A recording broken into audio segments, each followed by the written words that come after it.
estar reunidos en la casa del Señor, alabándole, y ahora estar expuestos a la predicación de su palabra. Y qué gozo es el hecho de que habemos dos iglesias aquí representadas, pero cantando como un solo pueblo de Dios. Glorioso la unidad que podemos tener en Jesucristo.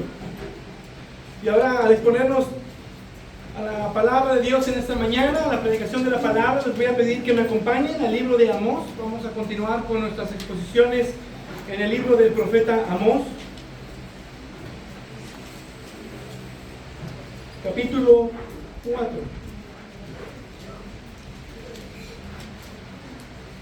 Amós, capítulo 4. Vamos a estar leyendo todo el capítulo.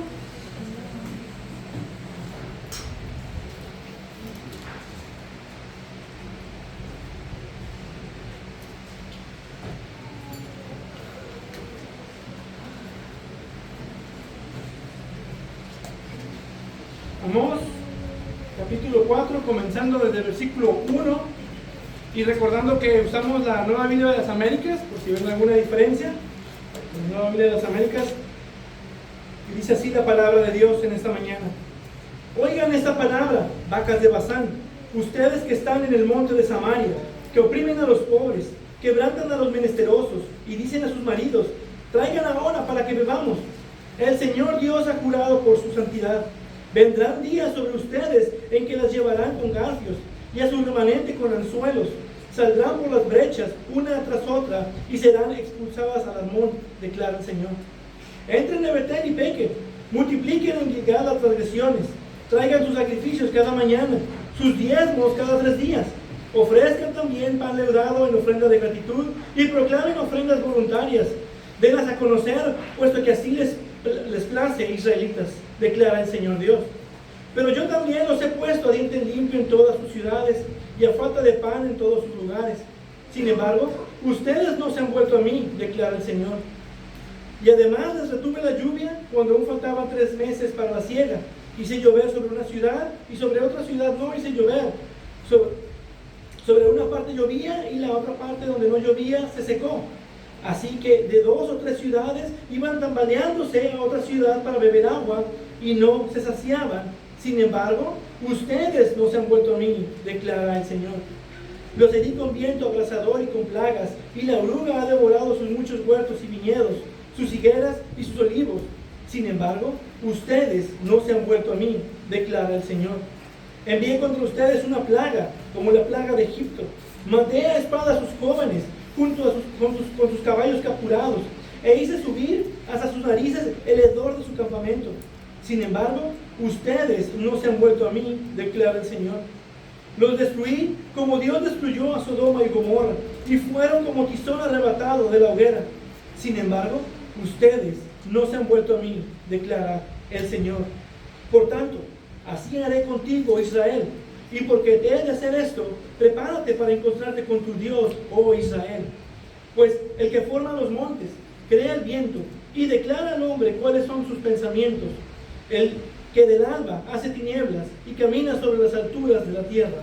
El Señor, Dios de los ejércitos, es su nombre. Vamos a orar. Padre Dios eterno, Dios santo, glorioso y majestuoso, a ti te alabamos, te bendecimos, queremos honrarte y darte toda gloria y honra. Tú eres el único ser digno de toda alabanza, pero también de toda obediencia. Te pido que nos hables a través de este pasaje, nos instruyas y nos hagas ver cuán grande es tu misericordia como para menospreciarla e ignorarla. Esto le pasó a tu pueblo. Ayúdanos a ver esto a través de este texto y háblanos. Tu Espíritu Santo se mueva en cada mente y en cada corazón. Lo pedimos en el nombre de Jesucristo. Amén.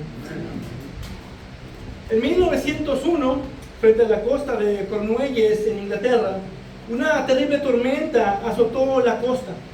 El farero local encendió diligentemente la luz del faro, advirtió con la campana de niebla, avisando a los barcos que se acercaban del peligro inminente al cual estaban llegando. Sin embargo, un barco, un pequeño carguero, decidió seguir adelante, ignorando durante esta noche tormentosa, desestimando, ignorando las advertencias por considerarlas exageradas. estaban ansiosos por llegar a puerto y se sentían seguros en su navegación. A pesar de todas las advertencias que se le dieron, el barco chocó con las rocas conocidas como The Manacles, un famoso arrecife que ya había cobrado muchos barcos y muchas vidas a bordo de sus barcos. El barco fue destrozado por las olas, la mayoría de los que iban a bordo perecieron ahogados y los restos del naufragio permanecen bajo las aguas hasta el día de hoy. La tragedia no se debió a que no se diera ninguna advertencia, sino más bien a que las advertencias fueron ignoradas.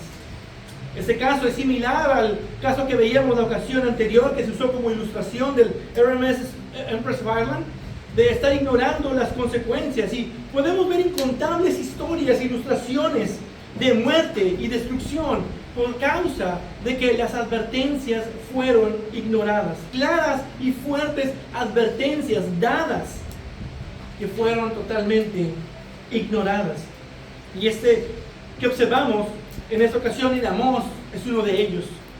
La ocasión anterior observábamos en el capítulo 3 de cómo Dios, por su gran amor que tiene para con su pueblo, Él trae disciplina a quienes se rebelan contra Él, no permitiendo o aceptando sus pecados, pero llamándolos al arrepentimiento. Y observamos la causa y efecto divino. Israel pecó en gran manera contra su Dios que es santo. Y Dios les advirtió por medio de su palabra, enviando a los profetas a que llevaran su palabra. Les envió las advertencias constantes, pero ignoraron sus advertencias hasta que llegó la disciplina final, el juicio severo que es ineludible. Y ahora en este capítulo, Dios les recordará cuáles fueron sus pecados específicos y las advertencias que Dios les envió constantemente, de las cuales, a pesar de ser disciplinas para que se volvieran a Él, no se volvieron a Él. Dios repetidamente les advirtió por medio de la disciplina para que se arrepintieran, pero no se volvieron a Él. Y para entender un poco el contexto de este pecado, podemos ver en Segunda de Reyes, capítulo 17, de los versículos del 13 al 8, lo que sucedió en esta situación con Israel. Segunda de Reyes, capítulo 17, del versículo 13, dice: el Señor amonestaba a Israel y a Judá por medio de todos sus profetas y de todo vidente, diciendo: vuélvanse de sus malos caminos y guarden mis mandamientos, mis estatutos, conforme a toda la ley que ordené a sus padres y que les envié por medio de mis siervos los profetas. Sin embargo, ellos no escucharon, sino que fueron tercos como sus padres, que no creyeron en el Señor su Dios. Desecharon sus estatutos y el pacto que Él había hecho con sus padres y sus advertencias con las cuales los había amonestado. Siguieron la vanidad y se hicieron vanos y fueron en pos de las naciones que los rodeaban, respecto de las cuales el Señor les había ordenado que no hicieran como ellas.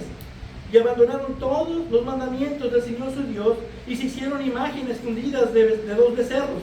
Hicieron una acera, adoraron a todo el ejército de los cielos y sirvieron a Baal. Hicieron pasar por el fuego a sus hijos y a sus hijas.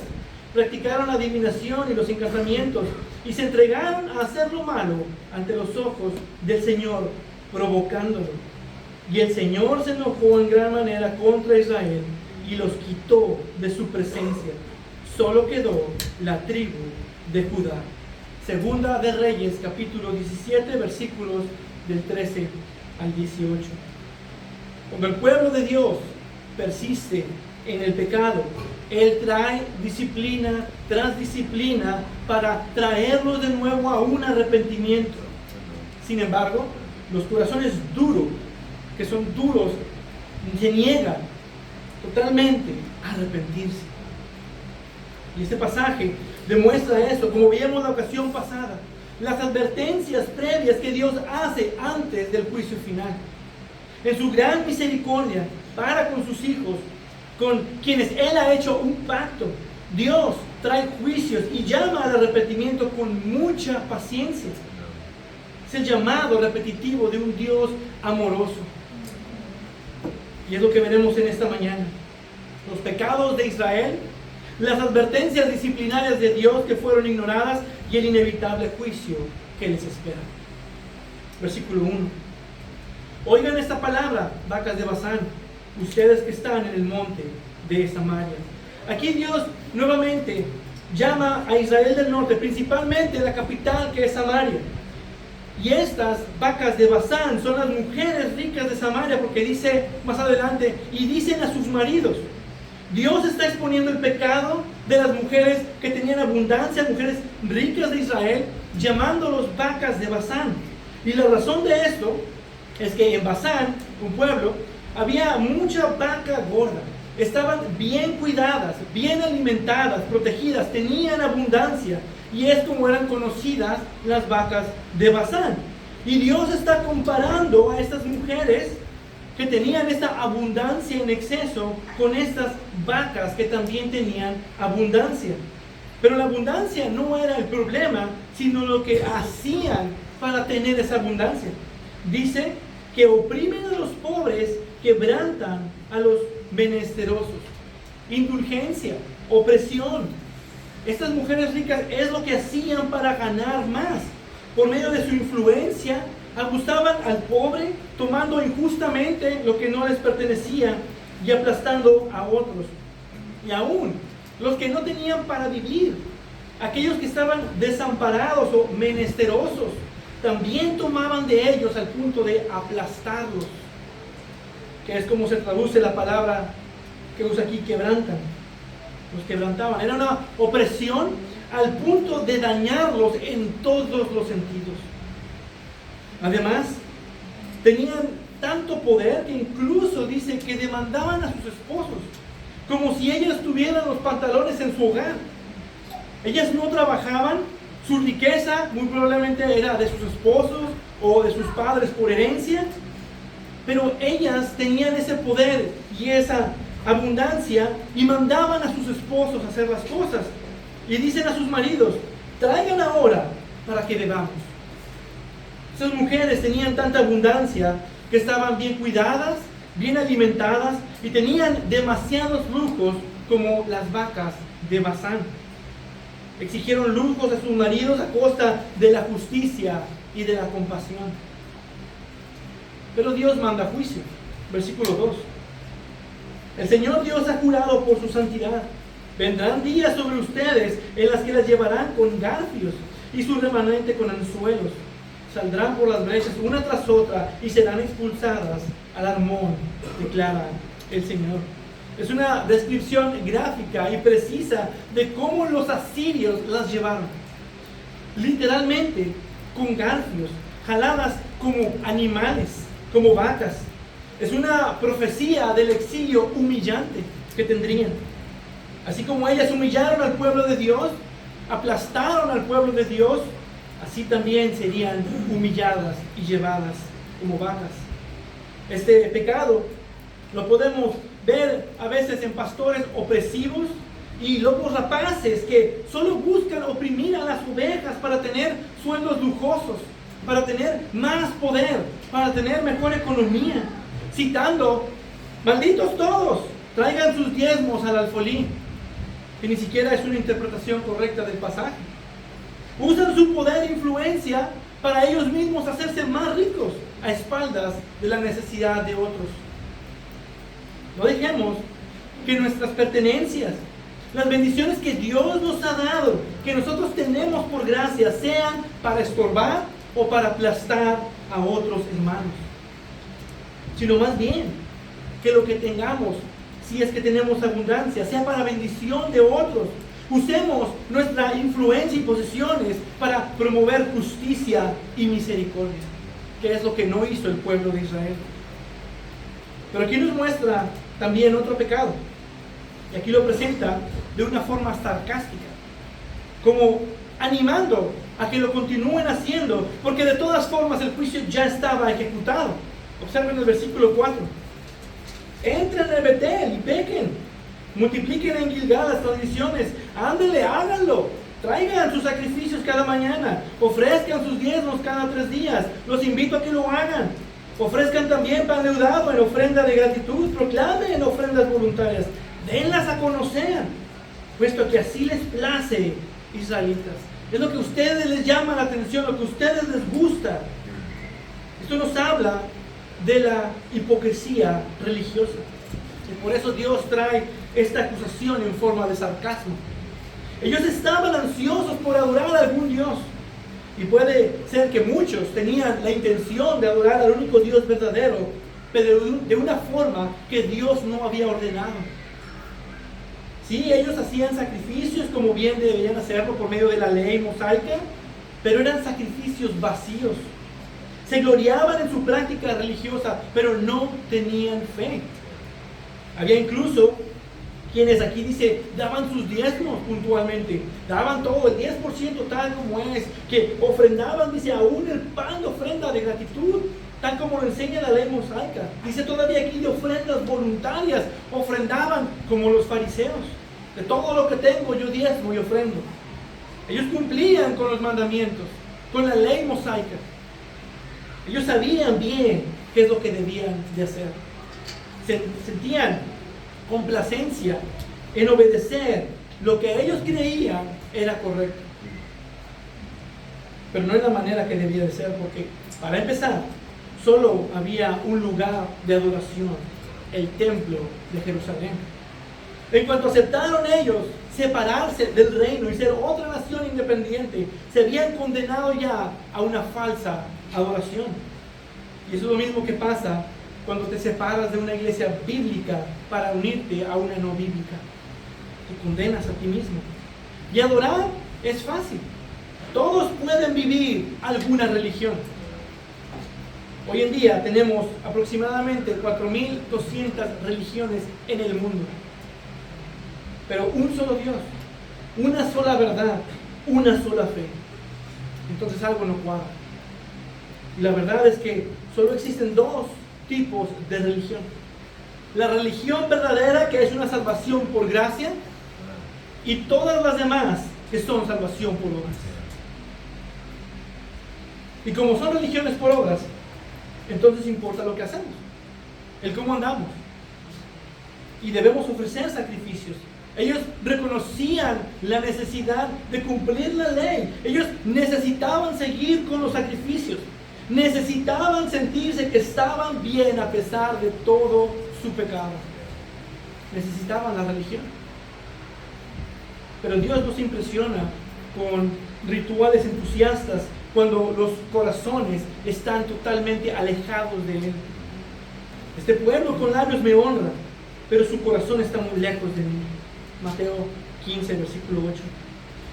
Cualquiera puede caer en la religión, de vivir de cierta forma, pero no hacerlo por las razones correctas. La hipocresía religiosa no solamente es común, es muy peligrosa porque provee una falsa esperanza. Pensar que todo está bien, pero no está bien. Y la invitación sarcástica que Dios les da es: hagan todo eso, practiquen esa falsa religión, puesto que así a ustedes les place, pero no es lo que a mí me place. Y no se trata de lo que a ti te plazca, sino lo que es agradable a Dios, para que nosotros le adoremos a Él, que es digno de recibir toda gloria y adoración.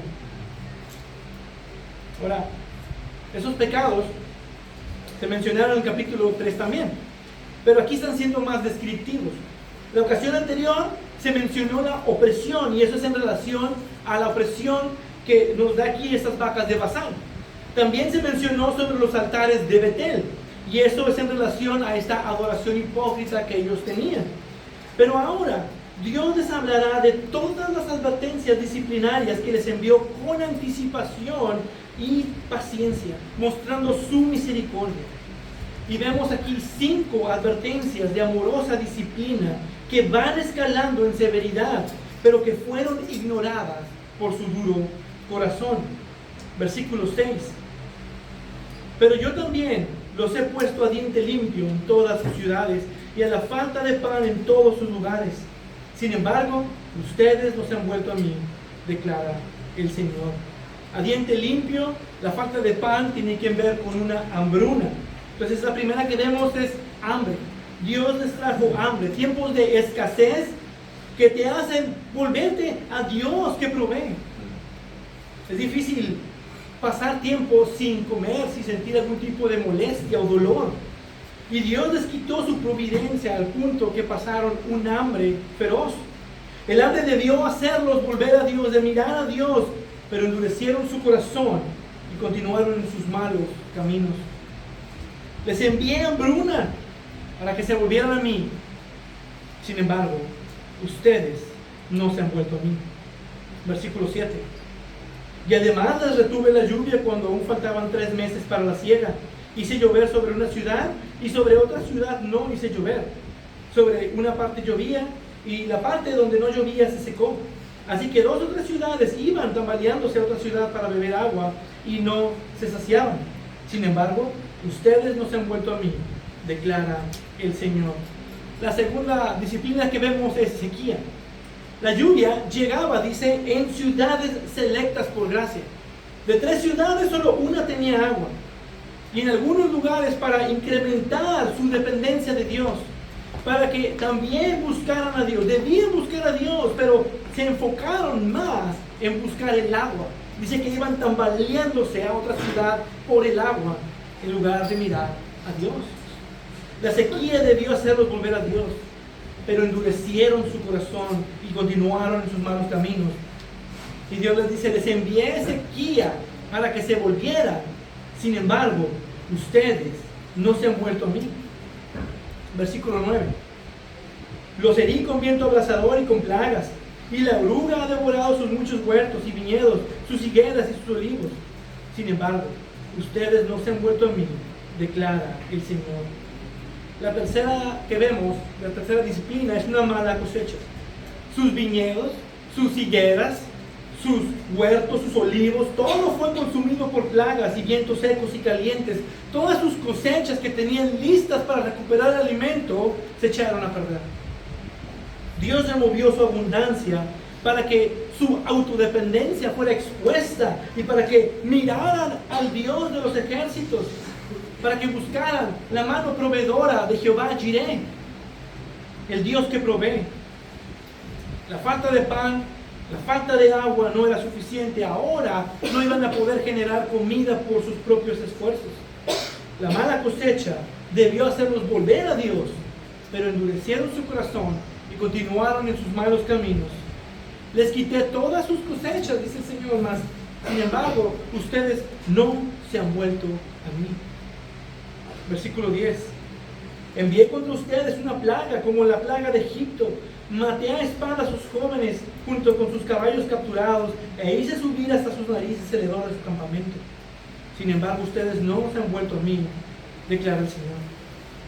La cuarta disciplina que vemos es dual. Es una plaga y guerra. La plaga que menciona hace referencia a una de las 10 plagas con las que Dios destruyó a Faraón para liberar a Israel. Y la palabra hebrea que es usada aquí hace una referencia a la quinta plaga, que es la peste del ganado. Éxodo capítulo 9, versículo 3.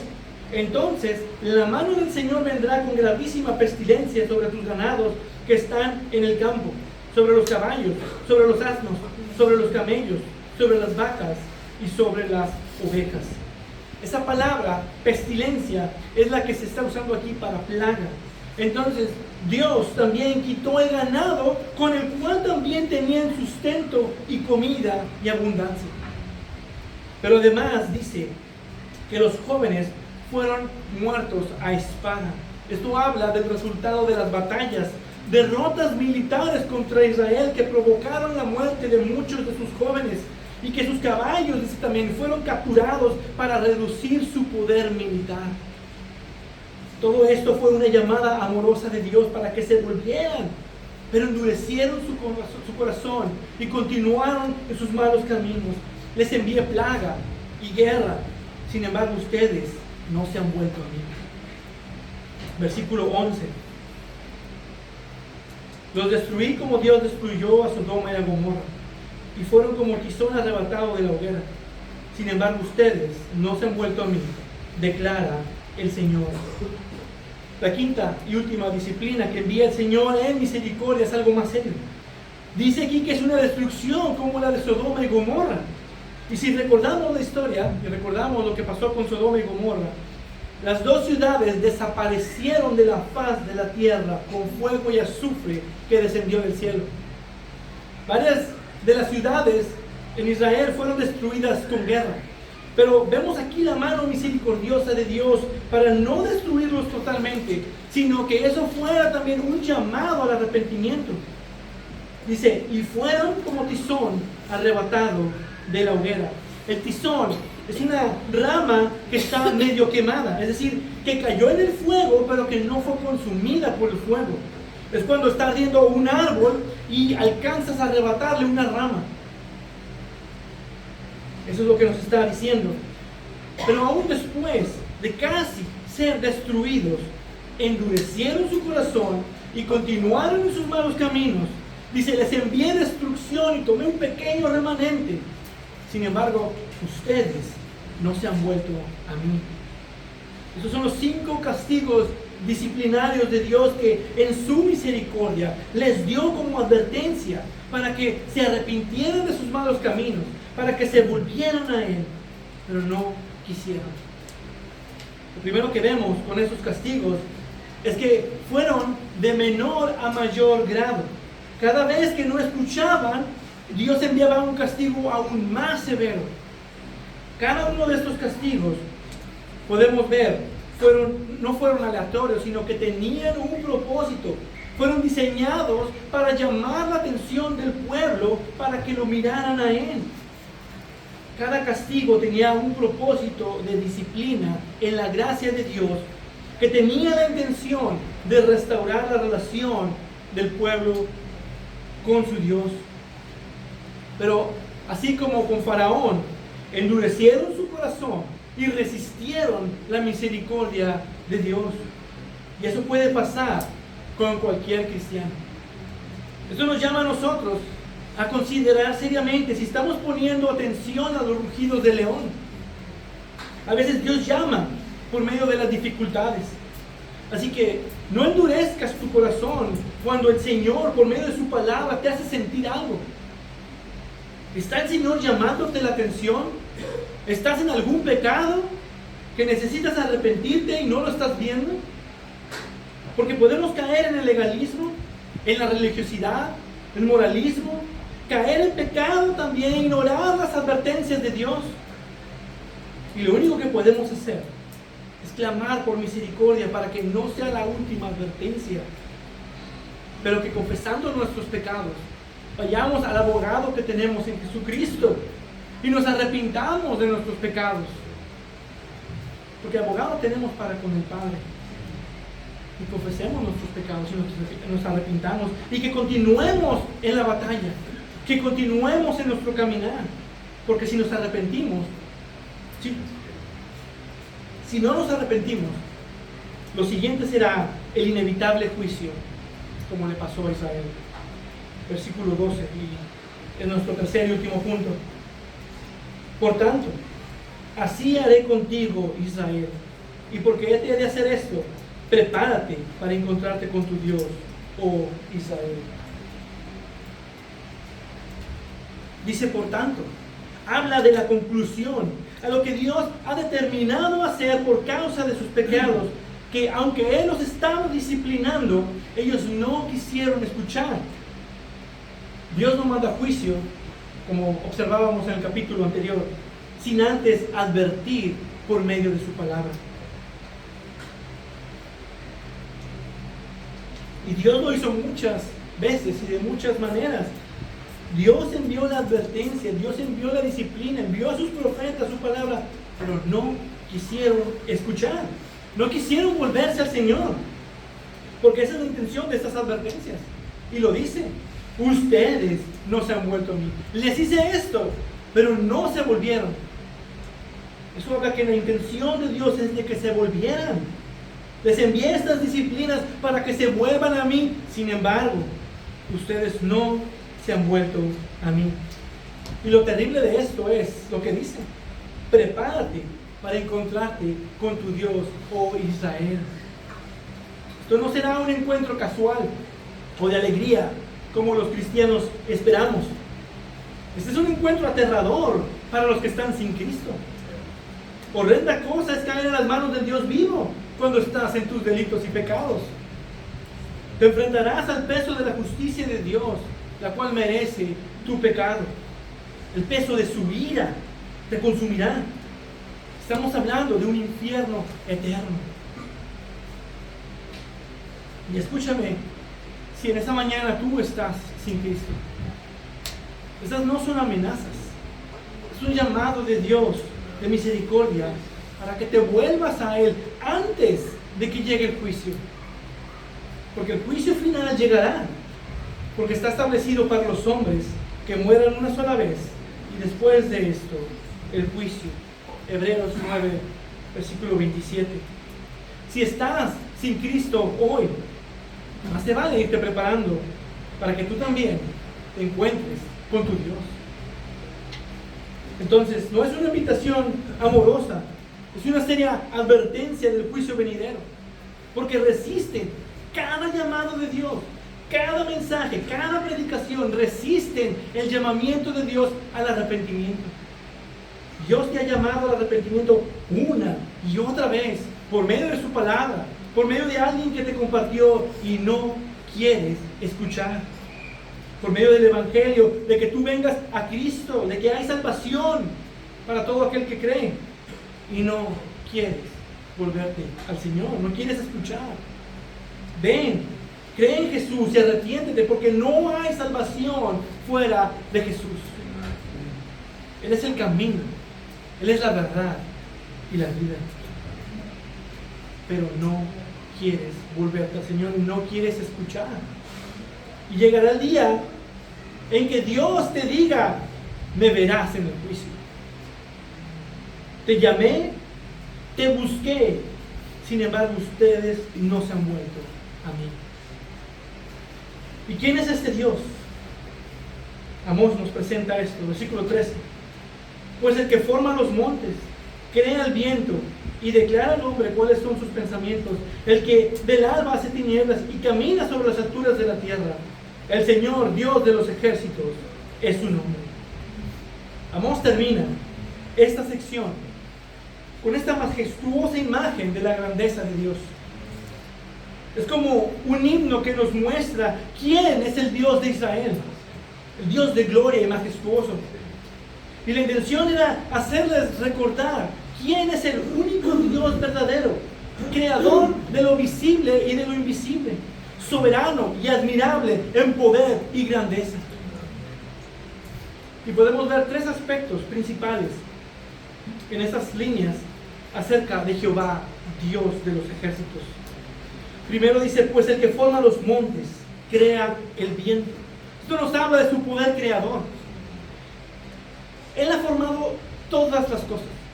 Él ha formado al hombre del polvo de la tierra. Él formó las incontables estrellas. Con el poder de su palabra, Él dijo y todo fue hecho. Habló y las cosas simplemente comenzaron a existir. Qué maravilloso y sorprendente es nuestro Dios creador, quien estableció las leyes de la física y la química, quien creó cada átomo del universo y dio sentido y orden a todas las cosas, quien creó las matemáticas y las constantes universales que hacen que este mundo funcione. El soberano creador del universo. Ese es nuestro Dios. El segundo dice, y declara al hombre cuáles son sus pensamientos. Esto nos habla de su omnisciencia. Él conoce los pensamientos de los hombres y se los hace saber. Él conoce todos nuestros pensamientos, no solo lo que hablamos por fuera, sino incluso cada pensamiento antes de hablar. Absolutamente nada puede tomar a Dios por sorpresa. Y algo interesante de aprender con esto es que cuando vemos que Dios le pregunta al hombre, es para el beneficio de esa persona, pero nunca para aprender algo. Y lo hace para sacar alguna confesión y hacer una autoexaminación, como cuando le preguntó a Adán, ¿dónde estás tú? En Génesis 3:9. Para exponer el corazón del hombre y llamarlo a confesión y al arrepentimiento. Lo hace también para enseñar revelar o enfatizar una verdad, como en Job 38:4, donde Dios le pregunta a Job: ¿dónde estabas tú cuando yo fundaba la tierra? Házmelo saber si tienes inteligencia. Para dar sabiduría al hombre en su ignorancia, para que razone sobre asuntos espirituales. Entonces, la omnisciencia de Dios nos enseña que Dios no pregunta para conocer algo, sino para informar algo, para instruir, corregir, convencer, revelar e invitar. Esto es algo que medita el salmista en Salmo 139. Oh Jehová, tú me has examinado y conocido. Tú has conocido mi sentarme y mi levantarme. Has entendido desde lejos mis pensamientos. Has escudriñado mi andar y mi reposo. Y todos mis caminos te son conocidos. Pues aún no está la palabra en mi lengua. Y he aquí, oh Jehová, tú la sabes toda. Detrás y delante me rodeaste. Y sobre mí pusiste tu mano. Tal conocimiento es demasiado maravilloso para mí. Alto es, no lo puedo comprender. Su conocimiento es tan insondable que Él conoce por nombre a todas las estrellas. Y también conoce por nombre a todos los seres humanos. Todos los que han existido, existen y existirán. Su omnisciencia es tan maravillosa como para explotar en una alabanza, oh profundidad de las riquezas, de la sabiduría y de la ciencia de Dios. Cuán insondables son sus juicios e inescrutables sus caminos. Porque ¿quién entendió la mente del Señor? ¿O quién fue su consejero? ¿O quién le dio primero a Él para que fuese recompensado? Porque de Él y por Él y para Él son todas las cosas. A Él sea la gloria por los siglos. Amén. Amén. Romanos 11, versículos del 33 al 36. Y tercero y último, nos dice el de que el alba hace tinieblas y camina sobre las alturas de la tierra. Esto nos habla de su soberanía. Él es soberano para cambiar las cosas cuando Él desee. El que ha fijado y afirmado el sol y la luna como lumbreras, quien les ha dado el orden para que se tuvieran ahí, pero que también les dio orden para que se detuvieran, como nos dice Josué 10:13. Dios es quien gobierna los astros, y la estrella más grande del universo no arde sin su voluntad. Él es soberano aún sobre la voluntad del hombre. Él es soberano que se pasea por las alturas de la tierra como excelso y supremo Rey del universo. Esta descripción que da es para maravillarnos de lo asombroso que es nuestro Dios. Dios les está mostrando algo acerca de Él mismo para que aprendan que ningún ser puede esconderse de Dios ni de sus juicios. Adán y Eva ya lo intentaron. Jonás también lo intentó. Incluso David reflexionó sobre ello en Salmo 139. ¿A dónde me iré de tu espíritu? ¿Y a dónde huiré de tu presencia? Si subiera a los cielos, allí estás tú. Y si en el Seol hiciere mi estrado, he aquí, ahí estás. Si tomara las alas del alba y habitara en el extremo del mar, aún ahí me guiará tu mano y me asirá tu diestra. Si dijere, ciertamente las tinieblas me encubrirán, aún la noche resplandecerá alrededor de mí. Aún las tinieblas no encubren de ti, y la noche resplandece como el día. Lo mismo te son las tinieblas que la luz.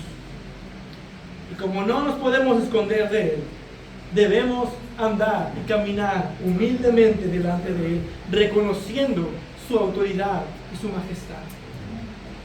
Y al mismo tiempo es una advertencia que si llega el juicio, ni aún si toda la tierra estuviera sobre ti, te podrás esconder. Aunque te pudieras ir al fondo, a lo más fondo del espacio exterior, allá a los extremos, a los confines del universo, ni aún ahí te podrás esconder. El juicio inevitable en la presencia de Dios llegará un día para todo ser humano. La diferencia está en si ya cuentas con un abogado delante del Padre o si te representarás tú solo en el juicio. Considéralo. Piensa esto. Para terminar, ¿qué lecciones podemos aprender de este texto? En primer lugar, debemos ver que ignorar la repetida misericordia de Dios lleva a juicio certero y a una definitiva disciplina. Dios es tardo para la ira y grande en misericordia. No dice que nunca llegue la ira, dice que la ira tarda. Dios castigará todo pecado y aún a sus hijos también en disciplina. Es una falta de aprecio y de respeto para quien te demuestra misericordia y que no lo valora. Por ejemplo, cuando tus padres te dan todo y te piden algo y te quejas. O cuando tu esposa te hace un rico desayuno y en vez de ser agradecido te quejas porque se le quemó poquito la comida. Tendemos a ser malagradecidos con las cosas, con las bondades de otros. Pero cuando se trata de Dios, su misericordia es excelsa. Y es pecado ignorar esa gran misericordia que es para nuestro bien. O tienes en poco las riquezas de su bondad y tolerancia y paciencia, ignorando que la bondad de Dios te guía al arrepentimiento. Pero por causa de tu terquedad y de tu corazón no arrepentido, estás acumulando ira para ti en el día de la ira y de la revelación del justo juicio de Dios. Romanos capítulo 2, versículos 4 y 5. En segundo lugar, debemos ver que la verdadera adoración requiere verdadero arrepentimiento. Dios no se goza con sacrificios vacíos.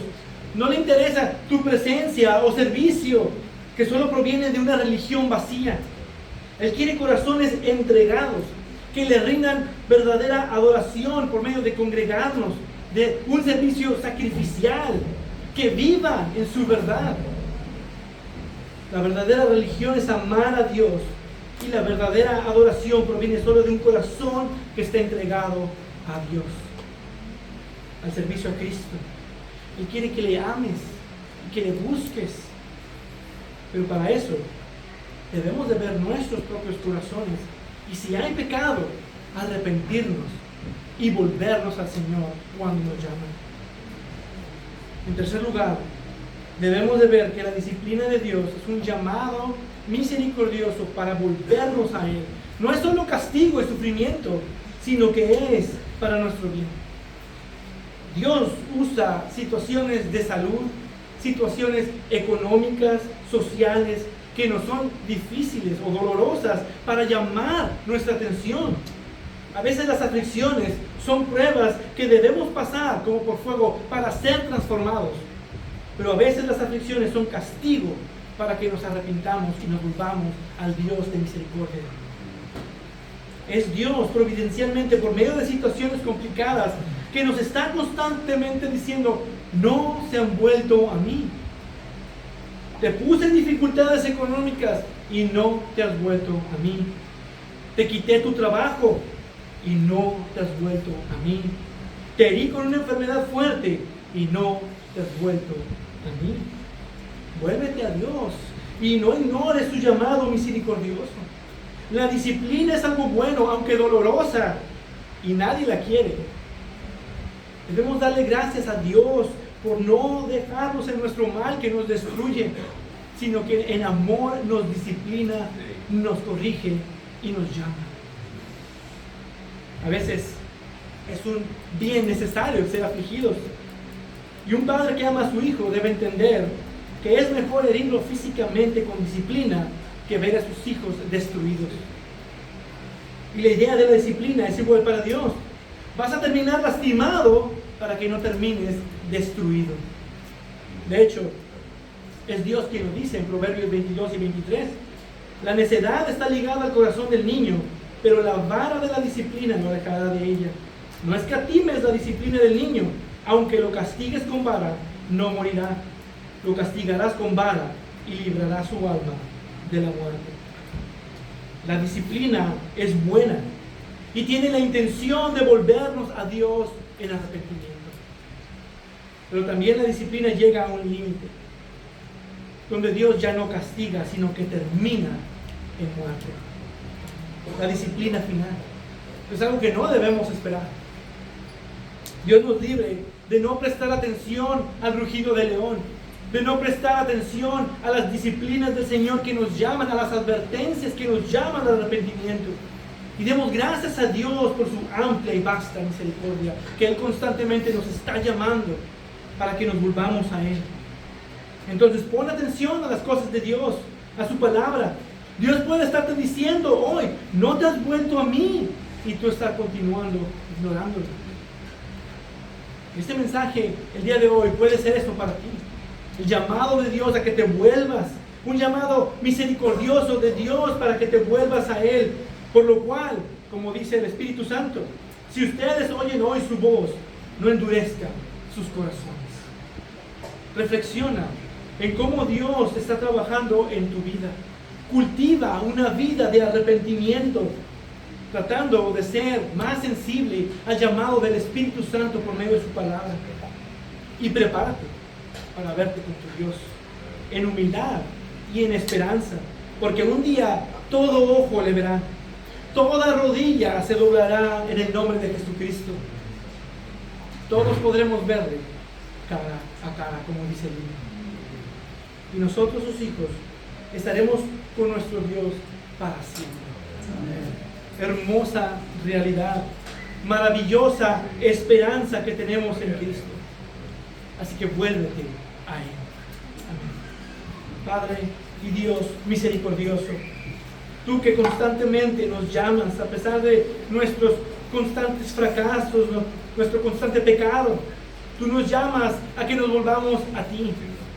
Y si tu pueblo hoy está en algún pecado, ayúdanos a ver aún los que nos son ocultos, dice el salmista. Llámanos para que nos podamos volver a ti y podamos ser sensibles a tu voz para escuchar la exhortación. Y si llega la disciplina, podamos entender el gran beneficio por el cual la has enviado. Abre nuestros ojos y ayúdanos a vivir de tal manera que sea agradable a ti. Sigue obrando en tu iglesia y transformándola aún más por medio de tu palabra. Estamos en tus manos, tus misericordiosas manos. Amén y amén.